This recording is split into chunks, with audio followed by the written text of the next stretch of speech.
পৃথিবীর সবচেয়ে দামি সম্পদটাকে সবচাইতে সস্তা নিকৃষ্ট করে দেওয়া যাবে না। কেমন? বিয়ের পূর্বে কোনো মেয়ের গায়ে হাত দিবি না ভাই আমার, খবরদার। বিয়ের পূর্বে কোনো মেয়ের সাথে কথা বলবি না, খবরদার। তোর যোগ্যতা নেই ওর সাথে কথা বলার। তুই কে রে? বামন হয়ে চাঁদের দিকে হাত বাড়াবি না। আমার বোনরা চাঁদ। ওয়াল্লাহি যেদিন ইসলামী শাসন আসবে, যেদিন ইমাম মেহেদী আসবে, যেদিন ঈসা আলাইহিস সালাম আবার আসবে, ওনার বন্ধের উপর যারা হাত দেবে উনি হাত কেটে ফেলবে। তুই বামন হয়ে চাঁদের দিকে হাত বাড়াইস না। আমার বোনরা চাঁদ। ইসলাম মেয়েদেরকে চাঁদ বলেছে আর তোকে বামন বলেছে বেটা। তুই বেটা ছেঁড়া খাতায় শুয়ে লাখ টাকার স্বপ্ন দেখিস, বিয়ের আগে মেয়ের গায়ে হাত দিস? তোর সাহস কত? তোর সাহস কত? তুই জানিস না মুহাম্মদ সাল্লাল্লাহু আলাইহি সাল্লাম বলছে নেক স্ত্রী দুনিয়াতে যা আছে ওর চেয়ে বেশি উত্তম। তুই কি করে ওর গায়ে হাত দিস বিয়ের আগে? তোর সেই যোগ্যতা আছে বল? তোকে আল্লাহ জাহান্নামে ফেলবে, তোকে আল্লাহ জ্বলন্ত আগুনে নিক্ষিপ্ত করবে, তোর শরীর পচবে, তোর শরীরের গন্ধে জাহান্নামীরা থাকতে পারবে না। তোকে আল্লাহ এত নিকৃষ্ট শাস্তি দেবে কেন? কারণ তুই এত বড় জঘন্য কাজে লিপ্ত হয়েছিস। আমারে বুঝাস না মেয়েরা খারাপ, মেয়েরা খারাপ।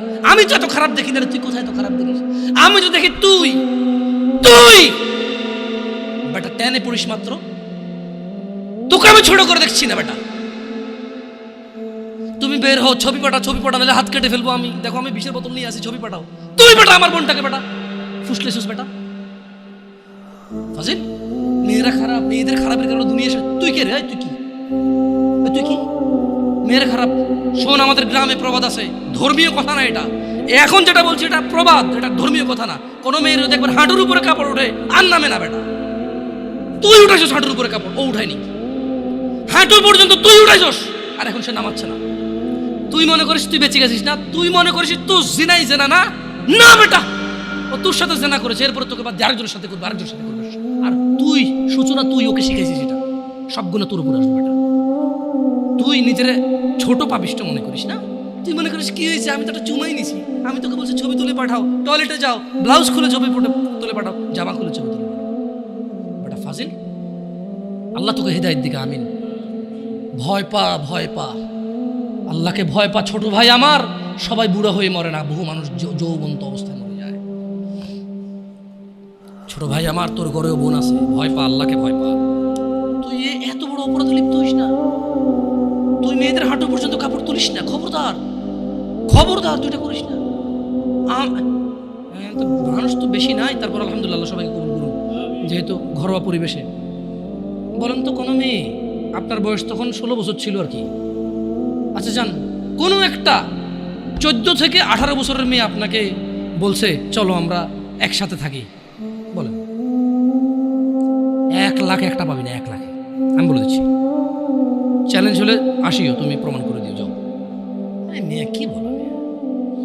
মেয়েরা প্রেম হারাম ইসলামে বিয়ের পূর্বে সম্পর্কই হারাম। কিন্তু এর মধ্যেও কোনো মেয়ে ছেলেকে বলে না কিস করো, আমাকে একটা তোমার লুঙ্গি খুলে ছবি পাঠাও, বলে না। প্রত্যেকটা ছেলে বলে, এভরি সিঙ্গেল ছেলে বলে না। আর যদি তোমাদের মনে হয় যে না, তোমাদেরকে কোনো 16 বছরের 17 বছরের যুবতী মেয়ে বলছে যে মানে আজে বাজে অফার করছে, আমাকে বলিও। আমার ফেসবুক আইডি তো জানাই আছে না, আমাকে বলে ভাই এক আজব ঘটনা ঘটে গেছে ভাই, 16 বছরের মেয়ে আমাকে বলতেছে আজে বাজে কথা। না, মনে রাখবা, তোমরা যারা মেয়েদেরকে এত বিচ্ছিরিভাবে ফেসবুকে কমেন্টস করো না, খারাপকে খারাপ বলবো, এটা আমি জানি, খারাপকে খারাপ বলতে হয়, কিন্তু তুমি মনে রাখবা তোমার মতো আমার মতো কোনো ছেলে দায়ী এটাতে। কারণ আমার মনে হয় না কেউ প্রুফ করতে পারবে যে কোনো বিবাহ হয় নাই এমন মহিলা ছেলেদেরকে আজে বাজে প্রস্তাব দেবে, আমার মনে হয় না। হ্যাঁ, বিবাহের পূর্বে দিতে পারে কারা? যাদেরকে 12 বছর 13 বছর থাকা অবস্থায় তাদেরকে তাদের বয়ফ্রেন্ডরা আজে বাজে পথে নিয়ে চলে গেছে, সেটা ডিফারেন্ট ইস্যু হতে পারে। বাট নর্মালি যে কোনো ছেলে যে কোনো মেয়ের সাথে পরিচয় হলেই কিন্তু আজে বাজে প্রস্তাব দেওয়া শুরু করে। আল্লাহ আমাদেরকে বোঝার তৌফিক দান করুন।